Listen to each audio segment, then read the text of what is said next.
Welcome, ladies and gentlemen, to Fight Companions. It is Sunday, May 17th, 2015, and this is our first show.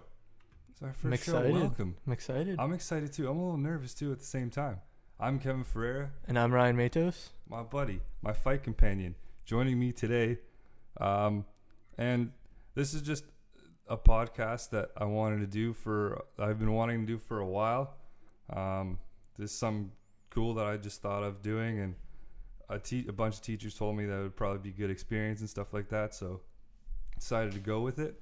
What do you think of the logo of the show, by the way? Looks pretty sick, man. I was looking at it just earlier and pretty pumped about it just by looking at that logo. Yeah, I'm pretty happy about the logo. Shout out to Dinesh Sharma for creating that great logo for us. Go follow him on his Instagram page on DSArt03. There you can see all of his artwork. He's a great artist, an architect. Fucking phenomenal. That Iron Man one you showed me was pretty sick. Yeah, that's pretty sweet. And then I like his my favorite of his drawings personally is other than our logo is the Batman one with Bane. Yeah, that looks sick. Cool. That looks really I want cool. That as a poster. That looks pretty sweet. So I'm gonna do a whole bunch of plugs right now. We have a YouTube page. We're exclusively on YouTube just because I think it's easier to go on YouTube and check us out and listen to us there. Our YouTube page obviously is called Fight Companions. Subscribe. Some of the other social media sites that we're on is Facebook. Just search us up. You'll see us. I'll post links to new shows, articles as the weeks go by. Also follow us on Twitter. I'll probably post the same thing at Fight Companions. Post the same things there I do on Facebook. And yeah. So let's get started. Oh, and before I say that, send us your feedback too. I want to know if I suck. I want to know if you think the show is good. Anything like that. Haters are welcome. I want to know how bad my monotone voice is for this podcast. Haters are welcome. Compliments are always welcome, of course. But we just want to hear what you guys think. Send me a message on Facebook at Fight Companions on Facebook. Send me a tweet. Whatever the hell you guys can find me at, let me know, and I'll take it in consideration. I'll see what you guys say. So, all right, so we were probably supposed to do this a few days ago, but I was kind of busy this week. I think it works out better, though, because we have a lot more to talk about. We have a shit ton to talk about. So it's crazy. So we're going to start off with some boxing. Usually we'll probably won't do that much boxing because we're not really that big of boxing fans, to be completely honest. This show is called Fight Companions, but boxing's kind of a dying sport. I mean, I've said that Manny Pacquiao and Floyd Mayweather would be the last fight that I would watch. So I've seen some highlights and whatever, but I'm pretty done with boxing after that fight of the century for sure. Yeah, I think we don't really need to recap Mayweather Pacquiao. I think a lot of people have already done that on their own, which is kind of annoying, but whatever. Good for you guys. But yeah, we'll talk about Canelo. I like Canelo just because he's kind of one of those gritty fighters. And last Saturday, he had a big fight against James Kirkland, 24-year-old Canelo Alvarez, who's 45-1-1 and with 32 knockouts. His only loss is to Floyd Mayweather. That's crazy, man. How do you have 47 fights when you're 24 years old? That's professional fights too. He would have had to start when he was, I think he started when he was 14 or 15 years old in Mexico. That's nuts. Which is Mom, I'm going to go to the arena and fight. No! What are you doing? Would you imagine our parents, the Portuguese and everything? They would just think about it. They wouldn't let us. We would. Actually, my mom would probably be in my corner, but then my mom would get pissed because if I start losing, she'd probably come in and just help me. Man, it's Mom, this isn't wrestling. This isn't a tag team match. I'm pretty sure I'd just get the wooden spoon. Oh my God, don't talk about the wooden spoon. It's flashbacks of bad memories, man. Anyways, let's go back to the fight. It was a great fight. It was Alvarez just dominated him. Kirkland wasn't even in his league. No. He's 32-2 with 28 knockouts, which isn't bad. He's 31 years old. He's getting up there. He's getting a little older. 31 doesn't seem that old, but in the boxing game and in the fighting game, that's decently up there. Basically any professional sport, that's getting pretty old. Yeah, and Other than that, though, it was way better than Mayweather and Pacquiao. A great knockout in the second round. The fact that James Kirkland survived round 1 going into round 2 blows my mind. He's a tough SOB. He was just getting fed punches everywhere. He kept getting like caught in the ropes, and then Canelo would just go ham and just have a picnic on his face. Like, it was crazy. It was crazy. Yeah, Canelo completely outclassed him, but James hadn't fought in like 2 years, and apparently I heard like he gained a bunch of weight before. Okay. And he lost it all, and he came back, so he was probably like completely drained. Yeah. From losing all that weight. I don't know how much he gained, to be completely honest, but any time you gain weight, especially when you're older, and then you try to lose it, it's hard as hell to try to get rid of it again. Man, So, I'm trying to get rid of mine, and it's impossible. You're I mean, preaching like, to the and I'm choir. 20. You're preaching the choir. Forget freshman 15 or where the hell it's called. I got freshman 30. There's like a sophomore 15 in there too, you know. And then after the big fight with Kirkland, the whole thing was, it started up again. Is Canelo the next one to fight in Mayweather's last fight in September? And I read an article, and it's probably not going to happen. Yeah, I figured it wouldn't happen, especially what happened the last time that they fought. Like, Canelo kind of wants a little more. He wants a little more money, a little more. Yeah. Wants at a higher weight class, and Mayweather he's gonna have it his way, no matter who it is. Canelo can barely make the 154-pound limit, and when he was forced to cut to 152 as the catch weight for the Mayweather fight, he was completely drained. And like, that was like one thing that he said, which is a poor excuse, to be honest, because he just got outclassed in that fight with Mayweather. Yeah, for sure. But he also wants a big cut of the profits, and we know from the Mayweather-Pacquiao fight, if it's not on Floyd's terms, it ain't gonna happen. Yeah, for sure. Like, he has to control every single part of the fight. You even seen in the Pacquiao fight, Pacquiao was finally allowing him every single thing that he wanted, just because he wanted to fight him so badly. Yeah. That, like, What was the big thing about, what did he say? Like a prisoner going on death row, they offer him whatever he wants before he dies. Yeah, but And like, but Pacquiao, he was eating a big meal before the weigh-in just to be able to weigh close to the what was 147-pound limit. I think so, yeah. Like, it was something like that. He ordered a big lunch beforehand. So I mean, like, that's nuts. He was obviously not even supposed to be close to that weight class at all, and he was still like 1.5 pounds or 2 pounds under. Yeah, and then with the whole rotator cuff thing, and whatever, you know, it was 2 weeks ago. Screw it. Mayweather won. He's 48-0. Whatever. What a bitch. Good for him. But another thing too that we were looking at was, okay, we'll talk about Mayweather Pacquiao just for a second then. Okay. 4.4 million buys on pay-per-view, which breaks this. It doesn't even break it. It shatters the record, the previous record, which was 2.48 with Mayweather and Oscar De La Hoya in 2007. Somewhere around there. Okay, I think it was 2007. But it was a big fight, and this completely shattered that.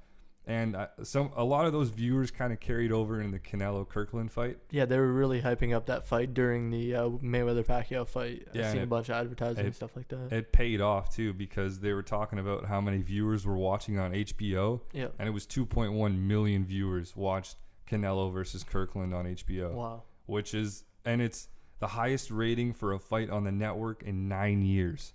Which is proof of a lot of things. I'm definitely surprised at that. Like, I know they advertised it a lot, but I mean, like, I thought there were going to be a lot more people like me that just thought that boxing was dead right after that Manny Pacquiao fight. But I mean, obviously not. Obviously, there's a lot of people that still want to watch it. And with Triple G last night too. God of War. That's like one of the best nicknames I've ever heard for any fight person ever. Come on, you don't like Rush? Yeah, it's great. Rush. No. God of War, War Machine, and the Korean Zombie are the best Axe nicknames Murder I've is pretty heard. good too. Okay, yeah, that's not bad. But yeah, God of War won last night too, right? Yeah. Which is a possible opponent for Canelo next. Him or Cotto. Yeah. He got his 20th knockout in a row, 30th of his career. He's 33-0, I believe. Yeah, I wouldn't be surprised by that. I think he's 33-0 and he has 30 knockouts. Like that's an insane number. I would love to see that fight, Canelo and Triple G. Yeah, hopefully he's. I'm just kind of scared that like obviously he's had 30 fights or whatever. I'm kind of scared that he's not ready for Canelo, but I mean like he did outclass that guy last night. So I mean, who knows, right? Yeah. You never know. I'm interested in seeing the Cotto fight too, but we'll see. So let's move on to some UFC action, which is something we talk about on the daily. We just follow that shit like it's always. Yeah, I don't even know what I was gonna say there. I have no idea. I just tried to save you there. I was saying random crap. I'll do that from time to time. Let it go. Fuck it. Okay. UFC. Moving on. Yeah, let's talk about UFC Fight Night, Hunt versus Stipe, which was last week. It's from Adelaide, Australia. We'll talk about the main event, which is Mark Hunt versus Stipe Miocic heavyweight fight. That was all I really cared about in that. Like, no offense to that card, but I mean, Yeah, like they were going to Australia, and they had to get a lot of guys that were Australian, whatever. I didn't really know a bunch of the guys that were fighting even, and like I feel like I'm a pretty big fan. Yeah, and like no, me too. And I was looking at the card, and I was just like, I don't really know half these people, to be completely honest. I was definitely pumped for that Stipe Hunt fight, and then it just it wasn't exactly what I thought it would be. No, like Stipe Miocic just completely outclassed Mark Hunt. I mean, I'm looking at the punch stats here, and it's just so lopsided.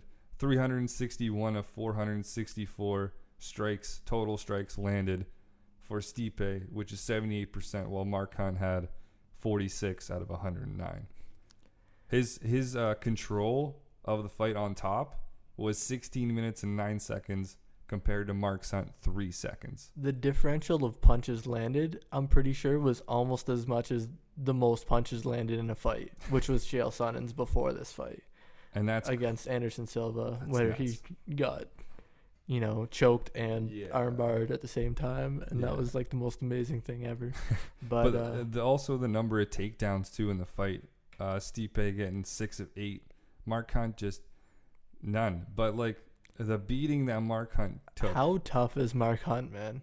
How tough is Mark Hunt? He took a worse beating than Kirkland by far, and he stayed in it for like way longer. Oh yeah, and just it should have been stopped probably in round 2 at least. No, but I mean, and it went all the way to round 5. Yeah, and it still lasted 2 minutes and 8 seconds around 5. Yeah, that's insane. But if anything, the only bonus that really comes out of that fight is that now Stipe's just a beast. Well, I mean, Stipe's a monster. He should have beaten JDS. He beat him. I think so too. He beat him. And he just dominated Mark Hunt. I mean, like, and who else does he have to fight before he gets a title shot? I think his next fight's going to be against the winner of Cain Velasquez and Fabricio Verdum. Like, he's dominating this division, and it's not easy to dominate the heavyweight division, especially to fight JDS the way that he did. Like, I know it came out as a loss, but I mean, like, he was won still that very fight. Impressive. It went all the way to round 5. He lost in my opinion, a decision that he shouldn't have lost. So yeah, same here. I think Stipe's on the bigger and better things after that fight, and I think obviously he deserves a title shot. And if anything, again, like I said, that you can take away as a positive thing from this fight is Stipe can last Cain Velasquez's cardio. Oh yeah, and like he can. I don't know if he can take down Cain, but we'll see, because Cain just like puts all his weight on you at all times. So I mean, like, but so did Stipe. Though. No, I know, but I mean, like, we're gonna have to see who does what, because I know like Cain's like the best at doing that, right? Yeah, he's the best at like forcing his weight on guys and like tiring them out and whatever. Mm-hmm. It's pretty easy to do in the heavyweight division, but I mean, like, against Stipe, it's gonna be a challenge for sure. He's definitely a lot better shape than a lot of the heavyweights in that division. Yeah.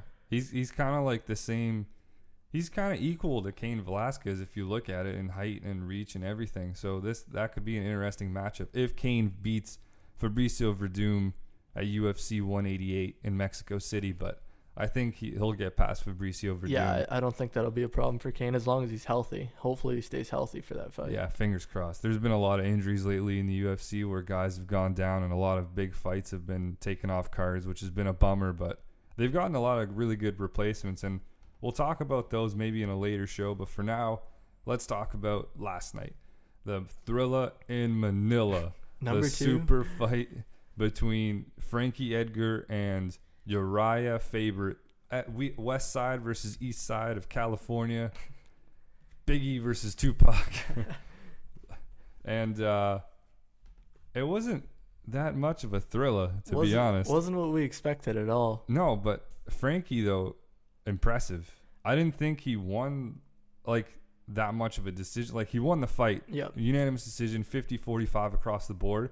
But I didn't think it was 50-45 across the board. See, I kind of agreed with the decision for 50-45. I think it was more of just, Frankie just kept landing the takedowns. And then Urijah just kind of, he didn't look like Urijah at all. Just the weight that he had to gain and whatever. Like, he didn't look fast. He didn't look like the Faber ready for the fight. Yeah, like the Faber against Dominic Cruz, or like the Faber against Jose but like Aldo. Even like he looked bigger. You know what I mean? Like, he didn't look like he was ready to fight kind of thing. Mm-hmm. It looked like he just started his training camp or something like that. Like he was definitely not the faster guy, which is weird for a guy that's supposed to be the lighter guy. Yeah. So Frankie was just fast, and neither of them wanted to make a mistake, and that's all that fight was. Mm-hmm. They were both trying to find that flaw in each other, and they're two great fighters, and they just couldn't find a flaw at all. Yeah, and I'm looking at the total strikes, and it's pretty even across the board. The only big difference is the takedowns. Like we were saying, was the Frankie landed 91 of 266 total strikes, and Urijah landed 50 of 149, which is 34%, 33% respectively. And like, even their significant strikes were equal at 32% each. Yeah. But the big difference, of course, was Frankie could land 5 of 13 takedowns, while Faber couldn't take Frankie down at all. And he attempted it 3 times. Do you know that this was Urijah Faber's first loss in a non-title fight? Yeah.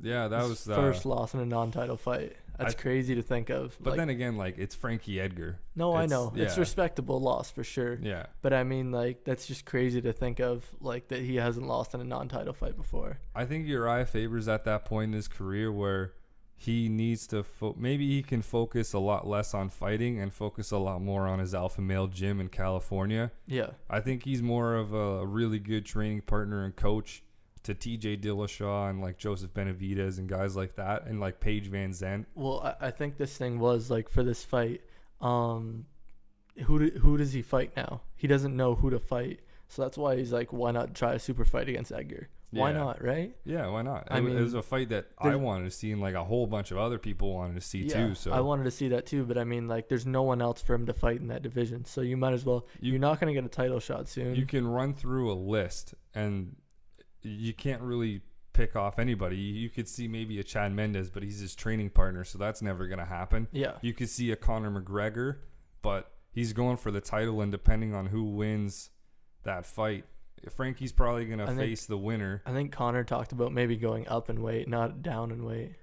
I think I've heard him say he might want to go to 155 at some point. I could be wrong, but it's just no one really made sense. So like, the Edgar fight definitely made sense. And who else does Edgar have to fight now? No one. Basically, the title fight after the McGregor. That's a long ways away, though. That's what I'm wondering. Yeah. I wonder if he's gonna get another fight before then. Or would he even take one? I mean, that's a long ways away. Yeah, isn't that it's July 11th. Yeah, it's July 11th. So you can get a fight in between, like just after it or something like that. I don't know. Maybe he'll rest up. Then like you said, who is he gonna fight? That's true. Yeah, I don't know. Maybe even Chad Mendes, or do you even take the risk of fighting a guy like Chad Mendes I before? Wouldn't. No, like, exactly. So I think he'll probably sit and wait for that title shot. Whoever wins, Jose Aldo or Conor McGregor, which is gonna be a friggin' phenomenal fight. Can't wait. It's gonna be great. Oh man, I can't wait. The press tour was phenomenal. We went to one in Toronto. That was insane. I mean, like, the whole crowd was crazy. There was someone told Conor McGregor that he's worse than Cub Swanson, which was just laughable. Yeah. And then he needs to go away. But like, everyone was just chanting for Conor, and then there's guys with Brazilian flags, and then there was, like, I thought there was gonna be a fight for sure. Yeah, I was just waiting for it. And then there was like those wannabe like Brazilian folks that was just chanting, Dubai Moret, Tu vai morrer, Yeah. which is Portuguese for you will die. Yeah. And Connor liked to say that during that tour, eh? Did you see that? he was said saying it that a lot. few times. He said it a lot. He- When he- they're out of eye, you'd say that a lot. He enjoyed that chant a few times. Yeah. But yeah, I think Frankie gets the next winner of that fight because there's really no one else that makes sense for him.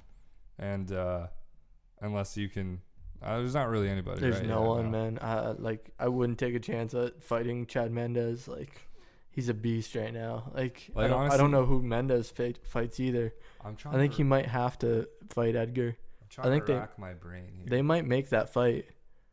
They could make that fight just after to see who gets a shot at the title. Actually, one fight that I just thought of, because it was announced a little while ago, but Diego Sanchez is moving down from 155 to featherweight. Yep. That's maybe not for Frankie, but maybe that's an answer for Urijah Faber. Maybe that's a dude that he would face off against just because it's interesting. But I mean, like, And I don't know if he'd be able to cut to like a 140 or like a catch weight. Diego Sanchez. Oh, he's moving down to featherweight. No, to 145. But I mean, Yeah. are they gonna fight at a catch weight or like 145? Like, I don't know if Urijah Faber's is gonna want to go up again. Well, he fought against Frankie at 145. No, I know, but like the way that he looked in that fight, I don't know if he's gonna want to go up in weight again. Oh, I see. Because he did not look like the Urijah Faber of old. Yeah, I don't know. We'll have to wait and see. But another hot button issue in the UFC right now that's pretty big is the UFC Reebok deal. So if you don't know what's going down with UFC and Reebok, they have agreed to a contract where starting on July the 7th, fighters on fight week will strictly be wearing UFC Reebok gear. And if they wear anything else, it'll be against the rules, so they'll probably get in trouble. They'll probably get a punishment or a fine or whatever it is. Yeah, something like that probably. And they're not allowed to have any sponsors inside the cage. They're not allowed. That banner that you see behind fighters at the beginning of fights, those will be gone. All the logos that you see on fighters' shorts will be gone. It will be just strictly Reebok gear. This is a 6-year deal with $70 million on the table. And UFC has come out and in plain day sight and said most of that money will go to the UFC fighters. I think they said that all of it's going to go to the UFC fighters. That's what they say. I don't know if that's true or not. And like by looking at they recently announced the tier system at which money will be given out to the fighters. And by the looks of it, I don't think most of that money is going to the fighters. No, I think it is because like there's so many fights that happen. Like just think of how many fights happen in a month span, say. Yeah. There's usually 4 cards in a month and there's 13, 12 fights. Right. 11 fights in a card and that's 2 fighters each. So I mean like but compared to what fighters could usually make from their sponsorships. Oh, I know. It would probably be way more than that because there's guys that won't be happy about this Reebok deal at all because they're not going to be able to get their sponsorships to stay with them because of, this deal. They're not going to be able to show their sponsorships and whatever. So this is definitely going to hurt a lot of fighters. All right, before we get deeper into that, let me just explain to you the tier system that the UFC has set up for this Reebok deal. So everyone under the Zuffa banner that has fought counts towards this. So any fights that you had in the WEC or Strikeforce and UFC goes to this. And fighters, let's see. Well, the UFC will make $2,500 per person with 10. Jesus Christ, I'm screwing this up. 1 in 5 fights. So if you add 1 in 5 fights in the UFC, you will make $2,500. 6 to 10 UFC bouts. $5,000. 11 to 15, you get $10,000. And if you have 16 to 20 fights under the Zuffa banner, you'll get $15,000. 21 bouts and up, a fighter will make $20,000. If you are a title challenger, you will get $30,000, and all champions will pull in $40,000. Yeah, that definitely hurts guys that aren't fighting for the title and stuff like that. I mean, like, it's going to help guys like, say, Donald Cerrone or, like, a Benson Henderson or something like that. Yeah, but like, especially, like, the women fighters who are making the most difference. Yep. Coming in and just because they don't have that many fights because women's MMA is kind of like a new thing still. Yeah. And that's not really that fair to them, especially when they're trying to make rounds in the UFC and make something happen. Especially the UFC strawweights, which is a brand new weight class. And then now they're getting screwed over by just getting paid $2,500. And then imagine a guy like Conor McGregor if he doesn't win the title. Yeah, he's stuck in that low pay grade. In that low pay grade. And like he gets, you know, a lot of endorsements that want to go to him, and just because of the way he is. And if he's not going to be able to get endorsements, then who knows? But he still has his own Reebok deal too. Like there are separate. Yeah, I That's just true. thought of that too. So guys like Anthony Pettis, Conor McGregor, and like even UFC Ronda Rousey and Paige Van Zandt, which is a pretty random one, but she's actually kind of making her way up in the UFC. They all have separate Reebok deals, which they're gonna make money on their own anyway. But like a ton of guys and girls in the UFC don't have that luxury. I bet you even like guys like Demetrius Johnson, I bet you he's losing money because he had a sweet Xbox deal. I'm pretty sure. He's sponsored by Xbox. Yeah, I'm pretty sure that was a sweet deal, and sweet, now man. he's gonna be screwed over. I don't know if he's gonna be able to keep that deal or not. If he can, that would be awesome. But I mean, I think he's gonna be making less with this Reebok deal than he was with the Xbox deal for sure. I think there's like a rule in this too that says if the UFC wants, they can have one more sponsor.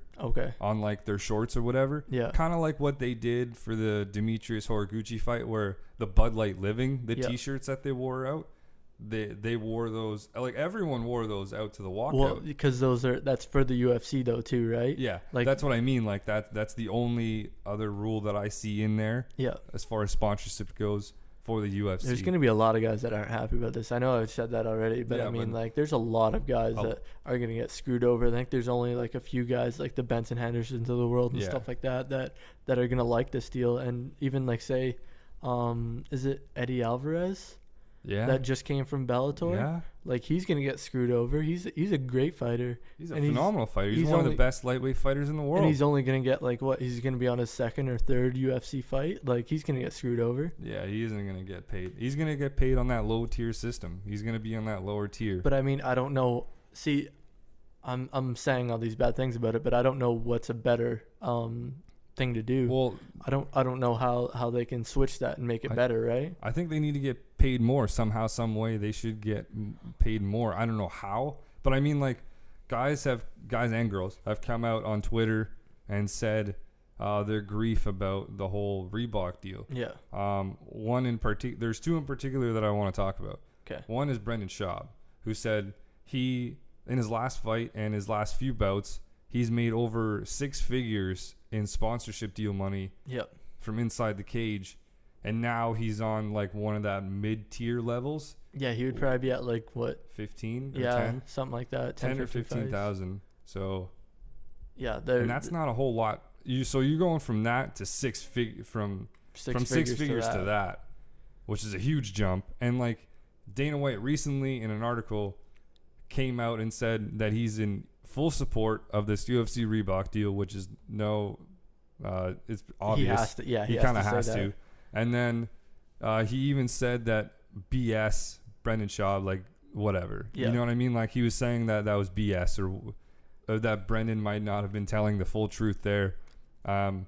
See, I love Dana, but I mean, like I think he's the best, president in like professional sports, honestly. Yeah, he's great. But this is ridiculous. Like obviously there's going to be guys losing money. He thinks it's great because he's the one that came up with it and whatever. Yeah. But there's a lot of guys that are going to be losing money. I guarantee you Brendan Schaub, I would not be surprised if he made 6 figures. No, like he has his own podcast too called The Fighter and the Kid, and then he promotes that on his, I think that's one of his sponsors. And then I think he'd be able to keep his sponsors because of that podcast. I think that is true. He has his own medium now where he can get other money than the fight money. So yeah, for sure. So I mean, like I think those sponsors may stay with him because of that, so he can still like, give him shout outs on his podcast. Yeah. But this is gonna be tough for sure. I don't know how that's gonna work at all. But I mean, like I don't have a better solution than doing it by a fighting system, like how many fights, whatever. Mm-hmm. One of the other things that I saw was Matt Mitrione came out and said that this deal was kind of BS or whatever. I don't remember the exact tweet exactly. Yeah. But then he tweeted out something saying Dana White called him and said, how much are you going to lose? Okay. So that's a start. Yeah, for sure. And so Dana cares, obviously. Yep. About how much money you're going to be losing when this Reebok deal goes into place. See, that's going to be the big thing, though.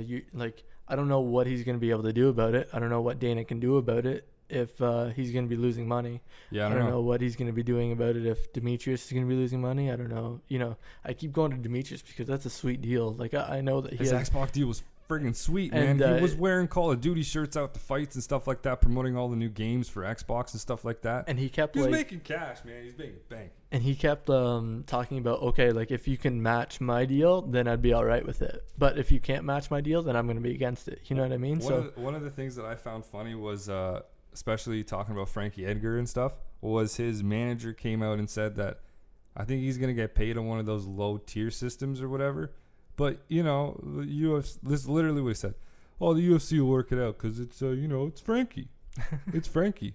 But I mean, it's kind of true though if you think about it. Like Frankie's one of their biggest guys. Yeah, but it feels like he's been around forever. So are they gonna single out a single dude or like just a few people where like they're like huge stars and I don't know, they're but gonna overcompensate for them? They might start losing guys over this. I wouldn't be surprised if guys just leave because of this. You know what? Guys like Frankie, like, Urijah Faber, who's probably never going to get a title shot again. That was another thing being discussed. Like, Bellator now has a huge edge. Yeah, for sure. Over the UFC, where they're allowing the old way, where sponsors, while the UFC has this strict rule now. Yep. Where it's just Reebok, and then you have to be a part of this tier system or go home. Yep. You can't have it any other way. I wonder if Phil Davis seen that when he left. Because we were talking about that a while ago when he left, that, who's he going to be fighting against? Like, maybe he'll be able to get a shot in Bellator, but that means nothing. Yeah. But he could have seen this coming because they announced the Reebok deal before he left. And maybe, but he wasn't going to get a title if shot you look soon. at Phil Davis, though, he was kind of just a gatekeeper at light heavyweight, and I know, but there wasn't that many fights. That's what I mean. He wasn't going to get a title fight soon, right? Yeah. So, like, he would have been on the lower pay grade and whatever. Who knows? Yeah. Well, either way, another thing too is a bunch of MMA managers, which is going to be like the first of its kind, are going to meet together before UFC 187 next Saturday in Las Vegas to discuss a number of hot topics in the MMA world right now, in the UFC world, and one of them has to be this Reebok deal. Oh yeah, for sure. Which I'm interested because could this possibly lead to a fighter union? It could. If all these MMA managers are getting together in one place at one time to talk about stuff, like just stuff in general, yeah, could they possibly bring up, hey, it would be better for everyone involved here if there was a fighters union? Let's do something about that. Imagine how Dana White would be against it. How, like, he would just call people idiots. He would just, like... I wonder if... even though he was a manager at one time, obviously, he would have been for it if he was still managing. I wonder how big of a part, if any at all, that Dana White is to this managers meeting. Because I don't think he has... I'm sure he knows it's happening. Oh, yeah. But I'm sure he's, like, kind of... I wonder what he thinks about this whole thing after it being announced and stuff like that. Well, he's probably worried. Coming. He's probably worried. Yeah? Yeah, like, he doesn't want a union. No, of course not. But I think it would be a lot better for everyone involved. Especially the ways that some of those guys get paid on the bottom side of the scale. Yeah, a lot of those guys now. Man, I just thought of something. What's CM Punk gonna get paid for sponsorships? Because that's his first fight. He's not gonna get that, $5,000 or whatever. But he's come out and said it's not about the money, man. It's not about the money. Doesn't Doesn't matter. It's not about the money. Well, I'm sure he's getting paid like for his contract, but I mean, still, and he already has a ton of money in the bank from WWE. He was one of their top stars for a very long time. I'm sure they paid him a pretty good percentage of pay-per-view buys for sure. I'm sure he has millions in the bank, and then not to mention his wife, who was also a former WWE diva. Has quite a bit of money in the bank, and they're married, so they probably share that income. I don't think it matters, man. I think but I mean, like, he's writing comics for Marvel now too, so he's making money off of that, and then plus this UFC deal. But he's gonna want a part of that Reebok deal. Oh, for sure. I don't know. I just thought of that. That was kind of random, but it's fitting. It may be random, but it's fitting because CM Punk being a former WWE superstar is a perfect transition. There you go. Into our next block, which is going to be WWE. Yes, this is Fight Companions, and yes, we know WWE is predetermined, and yes, a lot of the moves in the ring may be fake, somewhat. They still get hit a lot. They're pretty cool. They get hit, and I like WWE. The moves are pretty sick, man. Like, yeah, I don't know how the hell people do that. No, I don't know. And like landing on the surface that they do, damn, every single night. Yeah. All right, let's move on from our admiration of WWE superstars and pro wrestlers in general. Let's talk about a little bit of Monday Night Raw from last Monday. Two big things. Oh, you're gonna sneeze? You gonna sneeze? Just keep going, man. Okay. Don't stop. Daniel Bryan. Oh no, you're fine. Go. You're fine. Daniel Bryan surrendering his Intercontinental title on Monday Night Raw. That was really depressing. I mean, it made sense. Like, you kind of have to at that point. Like, he doesn't know if he can wrestle again, and you just have to kind of go with it. And they have a bunch of guys that should be fighting for that title. So, it's definitely good that he was able to surrender it. Yeah, he's hurt, so it's good that he was able to surrender it and just kind of move on and get better and try to come back. It was a bummer though, because he was supposed to be like that big name that brings legitimacy back to the IC title, kind of the same way that John Cena is bringing that legitimacy back to the US title. Yeah, it's hard to do that when you're on the shelf though, right? Yeah, but you have a ton of names though in the IC title contention right now that can bring back legitimacy to this title. A ton. Like even the new guys. Yeah. The new guys could bring legitimacy to this title, like Neville. Oh, I love Neville. If Neville had that title, that would bring some legitimacy back to it. Even though he's only been there for 2 months, something like that. Yeah, like, he's only been on the Raw roster for a little while. But he made big name. Yeah, everyone loves watching him fight. So I mean, he was a big name in NXT, but since coming to Raw, like he's made a big splash and got a lot of people's attentions and stuff like that. And guys like Bad News Barrett, who's a King of the Ring tournament winner. Yeah. Sheamus. I wonder if they'll put Bad News Barrett like in the title hunt. Like, I'm sure they will for the IC title, but I mean, yeah, for sure. He's obviously not going to win it if he has. Well, he could, I guess. I don't know. I'm kind of sick of seeing him as the IC title holder. Yeah, he's had it for a while. But speaking of Neville, though, another big thing on Monday Night Raw that was huge was Neville finally answering the U.S. Open Challenge. John Cena's U.S. Open Challenge, and nearly winning the damn thing until Rusev had to come out and do the whole run-in, which was huge for Neville because it just made him look like $1 million. Yeah, they just keep trying to build him up higher and higher. Like, I kind of think he's going to win one of those titles soon, honestly. Like, I know he's only been there a couple months and whatever. Oh, he deserves it, yeah. He looks really good in that ring, honestly. Like, he's high flying. Like, I'd never seen him before he was on Raw because I don't really watch NXT, but I mean, like, some of the moves he pulls off, I'm like, holy shit. Like, yeah, like, I couldn't believe it. He's not called the man who gravity forgot for no reason. I'm sick of that. I'm sorry. No, you don't like that? No, like, it was sick for the first like couple times that they said it, and then after a while it just kind of like, okay, I get it. Like, I know he's high flying and whatever, but I mean, like, come on. Yeah, I know what you mean. But speaking of Neville and like this whole U.S. title and IC title contention, they announced Elimination Chamber pay-per-view, which was weird. They announced this on Raw. They said it was going to be on May 31st, exclusively on the WWE Network. And they've only announced like a few matches. They announced an Elimination Chamber match for the vacant IC title. They said the U.S. title was going to be defended. And they said the WWE World Heavyweight title was going to be defended. And they also said the tag titles are going to be defended in an Elimination Chamber match, which is interesting. Would they do like an elimination tag match there? I don't know. I'm kind of wondering. I feel like, because someone said this and I was thinking about it, and I'm like, that makes the most sense because then if you have 6 teams, it's just too much of a cluster. Yeah. Especially in the ring when you're trying to like delegate what people are going to do and stuff like that. I'm trying to think, do they even have 6 teams? Yeah. No, they do. Tyson Kidd. You'd probably have to Cesaro, put Harper and Los Matadors. You could do that one. Los Matadors. Yeah. I New can't Day. think of his name. Eric Rowan. Yeah. That's the guy. Those 4, and then you need 4 more. No, you need 2 more. Oh, that's true. So you have Titus O'Neil and then Darren Young. You could put, and then you could put like the Ascension in or something like that. So they have enough teams to do it. Yeah, that'd be or you could even do the Lucha Dragons. Where the hell did the Lucha Dragons go? Yeah, true.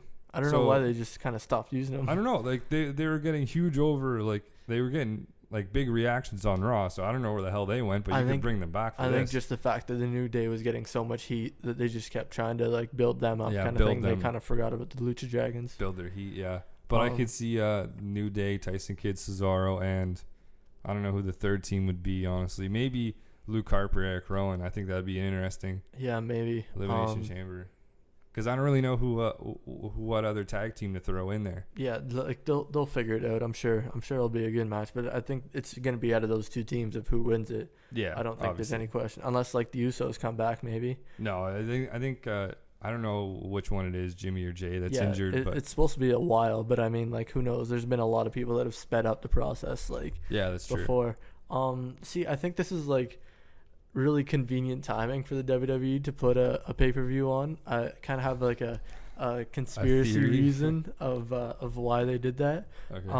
What I'm thinking is they had a free month of WWE Network. Yeah. That ended. That was all of May. Yeah. All of May you get WWE Network. So this is on May 31st. Okay. So what it is I'm pretty sure you'd only have like an hour to cancel your subscription from WWE Network after the pay-per-view, or else you're going to have to pay for the next month, right? Yeah. So I'm pretty sure they would take your credit card info and stuff. Yeah, they do. They do take it. Even though it's a free month. Yeah. So you'd only it's the same thing with Netflix too. Yeah, exactly. So you only have that hour to cancel it, and if you forget about it, then you forget about it, then that's your fault. And it could be like a last ditch effort too, saying, "Hey, keep the WWE Network because we'll probably do this type of thing again because it is exclusively on WWE Network. This isn't on pay-per-view." It's probably that, but I like to be the conspiracy theorist and just think of like other things, like there have to be another reason for it, kind of thing. But I hate the date of this pay-per-view too, because Payback is tonight, and today's May 17th. This Chamber pay-per-view is on Sunday, May 31st. Yep. And then you have one of the biggest pay-per-views WWE has every single year, which is Money in the Bank, and that's June 17th, I think. I'm gonna double check. There's that. Absolutely June 14th. Sorry. There's absolutely no time to build anything up. You have 2 weeks between every single one of those pay-per-views to try to build up to it. That's insanity. Yeah, it's not going to happen. I don't know what they're going to try to do there. You have to start building up the next pay-per-view on the pay-per-view. And the weird thing is there's going to be a lot of new matchups, I think, because the Fatal 4-Way, you're going to have to figure out one guy to go against them next time. Yeah. Unless they get a new winner, then you get them against Seth Rollins. I don't think they will either, but I don't know how they're going to build up those matches so close together. Since we're gonna go that route, building up to it, let's preview Payback really quick before we end the show, because Payback is tonight. It's live exclusively on pay-per-view, and it's in where is it? Baltimore, isn't it? Yes, it's in Baltimore. Yeah, this pay-per-view was in question for a little while because everything that was happening in Baltimore, but that's all settled. This pay-per-view's ready to go. Let's run down the card a little bit here. A lot of just. It pretty much looks like Extreme Rules on repeat. Yeah, pretty much. I mean, like there's a few matches that I kind of like better, but I mean, Extreme Rules had the stipulations, right? So yeah, let's start with the first match here: Neville versus Bad News Barrett, which was on the pre-show for Extreme Rules, surprisingly, and they had a great match. But we've seen a lot of Neville versus Bad News Barrett over the past few weeks. They were the final for the King of the Ring tournament final. We've seen them in a ton of tag team matches against each other. So I don't know if my interest in that match is really that high enough for me to watch that. See, I'm kind of intrigued by it just because I don't know what they're going to do for this match, because you want to build up Neville, but Bad News Barrett won King of the Ring, so you want to build him up too. I feel like Neville's going to get the win here just because on principle. Because if you think about it, Neville won at Extreme Rules. Bad News Barrett beat him for the King of the Ring tournament final. Yeah. But then if you look at the Monday Night Raw, Neville almost beat Cena And then he's kind of probably keep going with that role. I know, but how can you, because I don't think Barrett really needs that win that badly, but I think Neville needs it more. I feel like you're going to bury Bad News Barrett if you get him to lose to Neville. I know Neville's like getting up there and whatever, but Bad News Barrett just won King of the Ring. That's supposed to be like a huge deal. Yeah, it is. And but he doesn't have to win every single match though. Since then, like it's not going to hurt him. I know, but I mean, like it just seems like they don't care about him anymore. Yeah, they've put him. He won the King of the Ring, and then he just falls off the map, kind of thing. Yeah, like I don't know. They have to figure out a better feud for him for sure, because this isn't working for me. I don't think. No. Yeah, I don't know. Like, I don't know where they're going to go with this one. So, I think personally Neville's going to pick up the win on this one. Yep. Just because just because. I agree. I think he will too, but I'm not really like, I don't know if that's a good idea the right on their move. part. Yeah. Right. Next up on the pay-per-view, we have literally the exact same thing. Dolph Ziggler versus Sheamus in a straight-up one-on-one match. That's what they had at Extreme Rules, except it was called a Kiss Me Arse match. But there was no stipulation. Literally, that was you kissed the loser's butt at the end of the match. And that was it. Didn't even end up happening. No. Well, it did, but I mean in a heel way. Yeah. And like it was still just I thought this would be match. I thought this would have like a stipulation to it. Yeah. Like tagged on the end of this thing, but it's just literally a straight up one-on-one match between these two, which we've seen so many times before already. See, I think what they're doing in these two matches is they're getting these guys to go against each other. They've gone against each other, all four of them, in tag matches in the last couple of weeks and whatever. I think they're definitely going to be in the Intercontinental Elimination Chamber. Yeah, those four guys. Yeah, I think that's the reason why they keep doing these, because they can't build anything else up, right? Yeah. So then if you just stay with those same matchups, they already have the heat against each other. Right. So it's not exactly the end of a feud, but it's the end of a one-on-one feud, and then they'll go to the Elimination Chamber from there. Oh, okay. Yeah, I can see that. I can see that happening. Who do you think's going to win that one? Anyway. I kind of think Sheamus will. Sheamus? Yeah. I think so too. Because Dolph picked up the win at Extreme Rules. Yeah. So I think they'll probably give. You gotta give Sheamus some more heat. He's kind of the heel here, so I mean. So he'll probably get his payback at Payback. Yeah, exactly. Zinger. Sick. Moving on. Let's move on to the next matchup. Tag team match for the WWE Tag Team titles. This is a 2 out of 3 falls match, surprisingly. The New Day defending their titles against Cesaro and Tyson Kidd. This is 2 out of 3 falls, which is an interesting stipulation, I think. I thought when I looked at that, I was thinking 2 out of 3 falls should have been given to like Barrett or Neville or Ziggler and Sheamus. I mean, they've had so many fights before too. Like I know New Day and Tyson Kidd and Cesaro have too, but I mean, this is kind of different because they're both kind of like up there right now. Like the New Day just kind of blew up in the last like month or so, like just before they got that title, just because when they turned them heel, they got so much heat on them. They're really good heels. They're sure. Supposed to be like the face, but they're great heels though. For sure. And I don't know. I was just looking at this match. I think what's gonna happen is Tyson Kidd, Cesaro are gonna get the first fall, and then I think the New Day is gonna get the last 2 falls and win it and retain the title. Right. I don't think they can lose the title this quickly the way that they've been going. Right.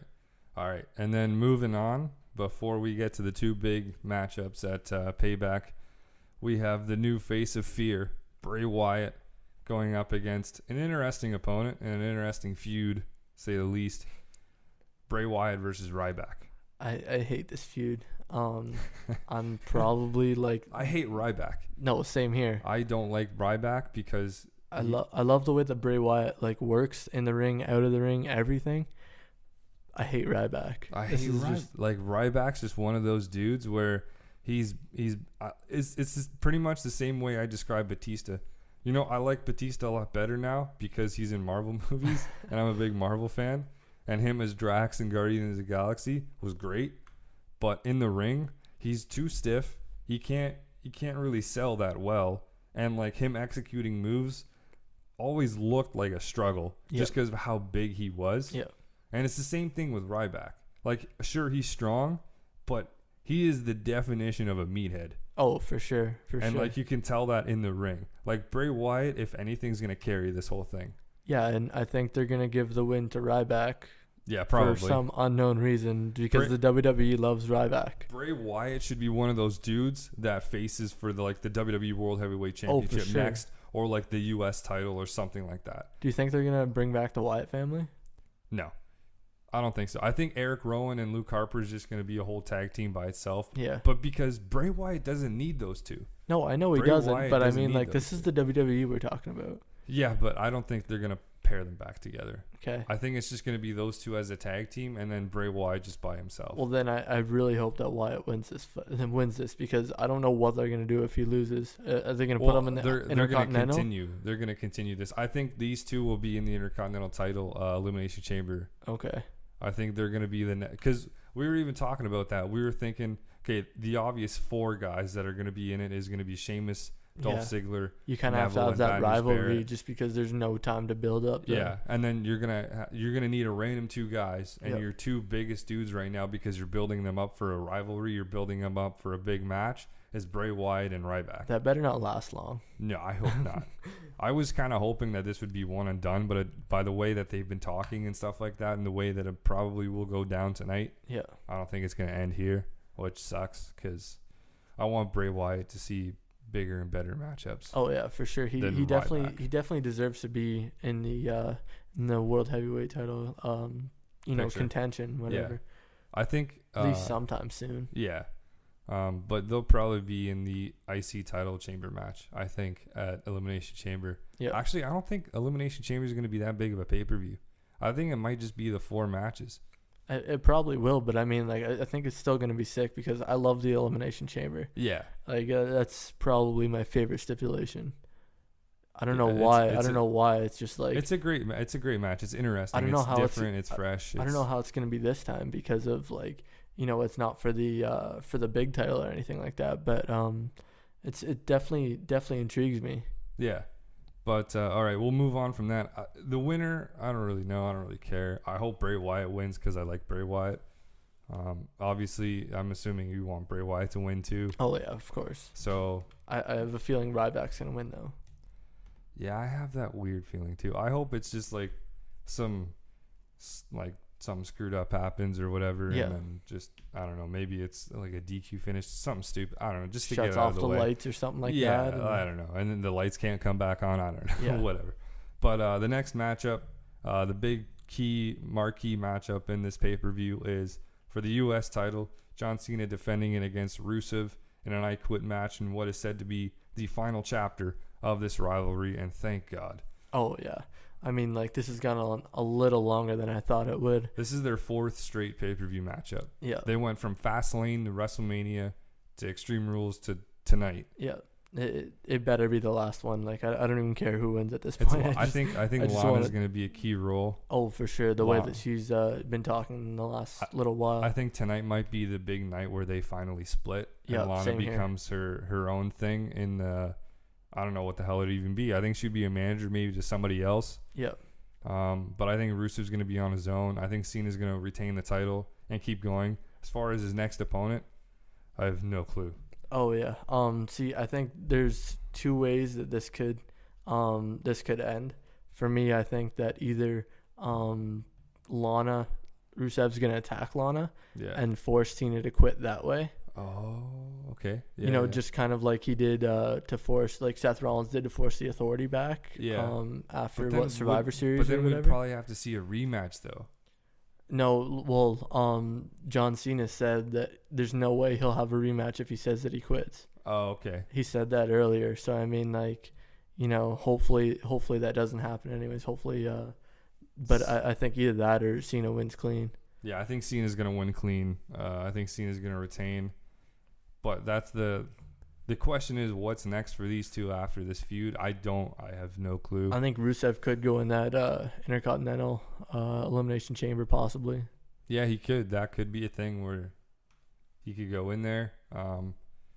Rusev could possibly be next for the WWE World Heavyweight. I don't like that. I don't know if I like that, but It could be Well, something the next step for him. But I mean, like, there's Actually, you know what? Between the two, I see him doing the IC title more. I think he could be the next IC champ just because he's Rusev. And, like, bring some legitimacy to it and whatever. Yeah, like, I'm sure, like, I don't know. For some reason, I feel like they're going to give that. I know this is a few weeks away, but I feel like they're going to have to, like, Sheamus or something like that. Yeah. But, yeah, I don't know. It's just with, like, Rollins being a heel, I don't think he's going to go for that WWE World Heavyweight title or anything like that. But, let's see how it goes for sure. All right. And speaking of WWE World Heavyweight title, the belt would be defended by Seth Rollins tonight in a fatal 4-way matchup, which is awesome. Roman Reigns, Randy Orton, Dean Ambrose. That's going to be a great match. That's probably going to steal the show. Oh, for sure. I don't know. I don't know what's going to happen. I think Seth Rollins is going to win. I like what you said a few weeks ago or a couple weeks ago where you said there could be like a mini Shield reunion in the match where they triple powerbomb Orton through an announce table or something. Yeah, that's my guess of like something that's going to happen. Which would be pretty sick. I would hope that would happen just because I think that'd be sweet. Oh yeah, like I really hope that happens for sure. But I really wish they would have given just the 3 guys in the Shield their match of their own. Yeah, I hope they give them a match of their own at some point. Yeah, just maybe the triple threat. Yeah, maybe do it at Elimination Chamber or something like that. That's a good possibility. It'd be cool to see. All three Shield guys in one match, like by themselves, and see how that works out. Yeah. But I kind of hope like the one guy that shouldn't really be in this match, Dean Ambrose. Well, like I'm not saying he shouldn't, but like he just randomly came in and whatever. I really hope he wins. Like that's just my like. Dean Ambrose? Yeah, that's what I hope happens. I think he's the best on the mic. I think he's definitely one of the best out there in ring ability. Yeah. And Roman Reigns is like the guy that WWE is kind of pushing, but I feel like Dean would be like the best champion out of those 4 right now. 4?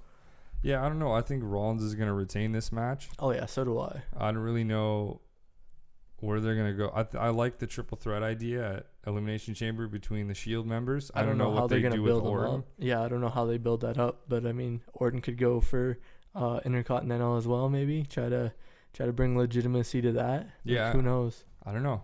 That'd be sweet actually. Yeah, have Cena and Orton as the and then do like US title and then the IC champ and then Seth Rollins as like the new face for the WWE World Heavyweight title. I like that.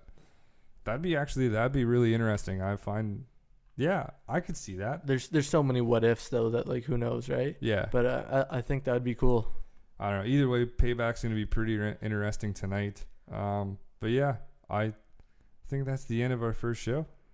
It's been fun. That was a lot of fun. I like doing that. That was fun. So same here. We'll see. Like, as far as how often this show is going to happen, that's still kind of up in the air. I'd like to do once a week, but with our work schedules and stuff like that, it's going to be hard to do that.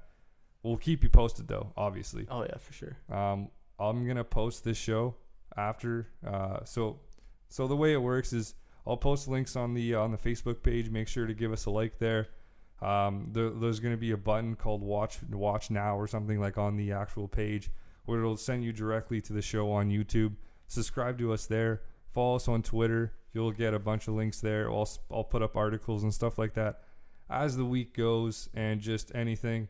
Again, send us your feedback. I really want to hear back from everyone, no matter who you are, no matter from what point of view that you're giving your comment from, whether it be negative or positive. Tell me how bad I am at this because I've never done audio in my life.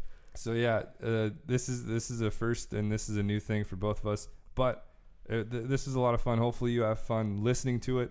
Let us know what you think. And yeah, thank you for listening to our first show. And hopefully this will be the first of many to come. Thank you. Let's do it.